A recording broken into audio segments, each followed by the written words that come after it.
आता त्याची संख्या गव्हर्नमेंटला आणि फॉरेस्टला पण सांगता येत नाही.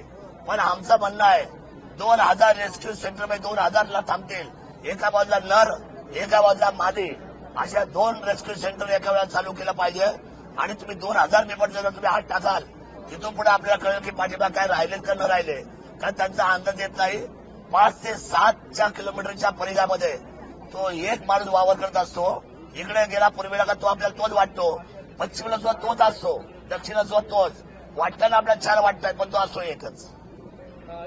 उन्होंने जी आदित्य रणनीति के लिए जो जुन्नर के किसान है उनका कहना है कि ये प्रोजेक्ट बारामती में जा रहा था जो सफारी वाला था.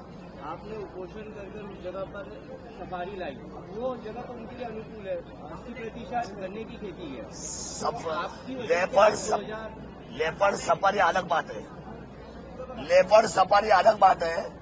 लेपर्ड सफारी के लिए अपने को डेवलपमेंट आ रहा है, क्योंकि क्या है, लेपर्ड सफारी से ही ये समस्या जुन्नर और आसपास के 4 तहसीलों में जिसमें 140 लोग मारे गए हैं, ऐसा क्षेत्र के किसानों का कहना है. अगर आप उपोषण नहीं करते वो बारामती में जाती और इतनी अनुकूल जगह उनको नहीं मिलती. नहीं, बारामती में क्यों जाएंगे वो? वहीं जाने पैदा से इधर ही है, जाएंगे कभी उधर कुछ बना ही नहीं. आप गलत बात कर रहे हैं. ये बात ही अलग है. लेपर्ड सफारी ये पर्यटन का साधन है. जहाँ लोग घूमने के लिए आते हैं उनको टिकट लेके लेपर्ड देखना पड़ता है, वो चीज है. लेकिन वो अभी तक बनी नहीं है. वो जुन्नर में नहीं बनी है अभी. 4 तहसील है उसमें जो लेपर्ड है निकले हुए, वो सारे जंगल सफारी से भागे हुए लेपर्ड है. ऐसा लोगों का कहना है कि 2500 के करीब लेपर्ड. हाँ, जरा 4 दिन वहाँ पे आ जाना, थोड़ा मालूमात कर लेना, फिर मुझे क्वेश्चन कर लेना. आपको गलत बात है, गलत बात.